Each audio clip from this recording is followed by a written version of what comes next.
प्रदेश के साबिक वज़ीर आला और एसपी सदर अखिलेश यादव कुशीनगर पहुंचे, जहां उन्होंने वज़ीर दाखिला अमित शाह के बयान पर जवाबी हमला किया। दरअसल शाह ने हफ्ते के रोज आजमगढ़ से अखिलेश को निशाना बनाया था। उन्होंने कहा था कि मोदी जी जैम लाए हैं ताकि खरीदारी बदउनवानी के बगैर हो सके। जे का मतलब है जनधन अकाउंट, ए का मतलब है आधार और एम का मतलब है हर हाथ में मोबाइल।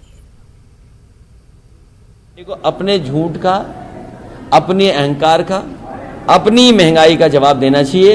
इधर उधर के जैम मत ढूंढिए, और जैम अकेला अच्छा भी नहीं लगता है। आप सब लोगों सुबह नाश्ता किया होगा? नहीं नहीं नहीं, असली बात नहीं जानते। बिना बटर के तो आप भी नहीं चलोगे। ये हमारे बीजेपी वाले जानते ही नहीं है कि डायबिटीज में जैम नहीं खाया जाता है, और बिना बटर के तो कुछ हो ही नहीं सकता। इसलिए बटर की मीनिंग भी आपको अगली बार बताएंगे। अभी फिलहाल वो जान लें कि बटर आ रहा है उनके लिए। उन्होंने जैम भेजा है तो हम बटर भेज रहे हैं उनके लिए। उत्तर प्रदेश के वज़ीर आला योगी आदित्यनाथ ने लखनऊ में सामाजिक सम्मेलन के उन्वान से मुनक्किदा प्रोग्राम में हिस्सा लिया।